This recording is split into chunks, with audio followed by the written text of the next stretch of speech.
two to a bed, and that was that. But of course, the journey was much shorter because we weren't dropping off all the other BFTs as well. So we came back to New York very quickly. But of course, when we got back to New York, they got no money to pay for an army depot. So they gave us a fortnight's initiative test and told us to come back in a fortnight's time when the Queen Elizabeth would bring us back home. It was a marvellous experience, but that time that we got, we relied entirely upon the American people. And of course, the war had just finished. We were still in uniform, so everybody was so generous and wonderful to us. We had an absolutely whale of a time. One day in Board, I don't know where it was a train journey out to New York anyway. And I'd never sat on a horse before. And they were a very rich family, and the daughter, she'd be about 18. She got a lovely horse. And I said I'd never ridden on a horse. So of course, the next thing I knew, I was up on the back of this blooming horse. And one of the girls slapped the hind side of the horse, and he took off and left me in there. And that's the one and only time in my life I've sat on a horse.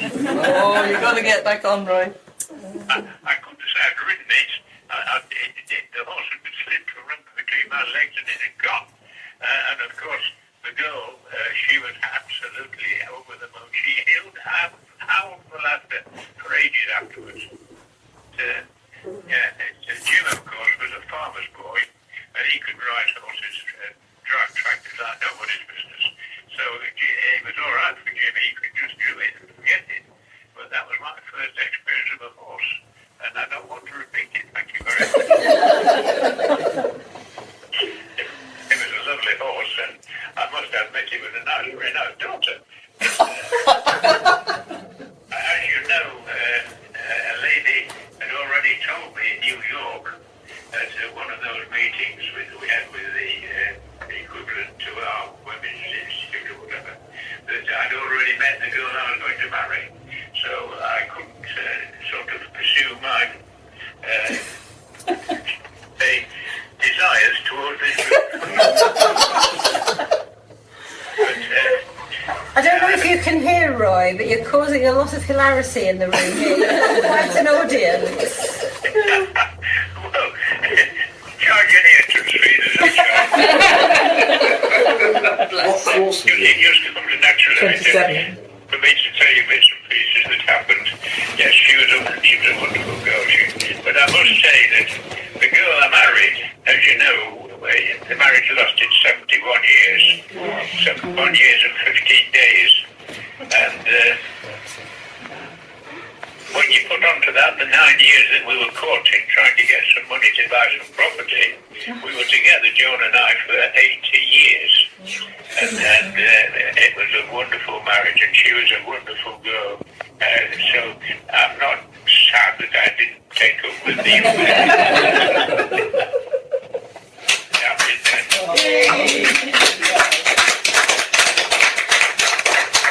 You're always full of lovely stories, Roy. We could listen to them all night. Have you had your evening meal?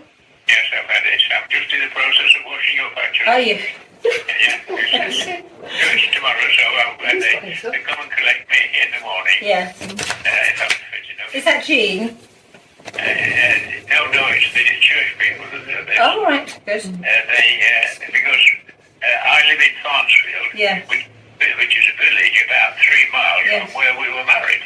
Yeah. So the church we were married, a place called Billthorpe, when I had to give up driving because of my condition, the church wardens drew up a list of who would fetch me from my home and take me to church every Sunday morning, and then bring me back every Sunday morning. The church wardens. That's gone on for now for almost part of, well, not long after Joe died, because after Joe died I was absolutely shattered and just lazy.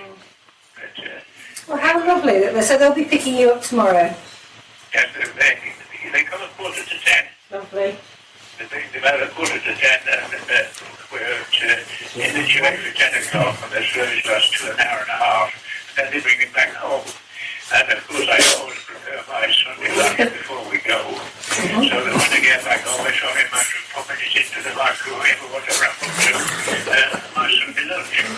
So yes, I'm really organised. You've got a perfect arrangement.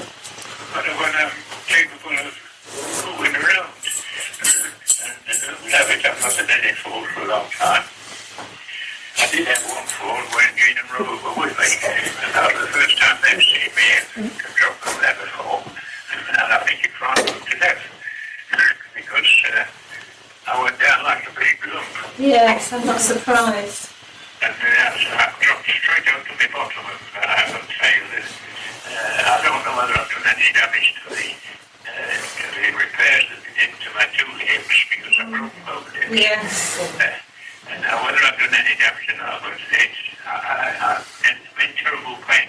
As I talk to you now, I'm hopping from one cheek to another. Oh dear, Roy. Trying to take the weight off myself. Yes. But that's life. I'm still alive, and You're still here and you're still telling us all these wonderful stories and making your audience laugh like you always did. So that's really lovely to hear. We'll let you go and finish your washing up and stop hopping from one leg to another. And then go and have a sit down and rest and relax. And, well, I'm counting down the days when I'm 91, that's 99. yes, In February. that's So, right. And once you're 99, you'll be in your 100th year, and that's the achievement, isn't it? yeah, That's what we've got to get to.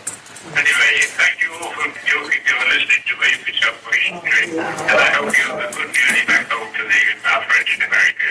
I wish I was going with you. I really do. Thanks for talking to us, Thank you, Roy. Roy.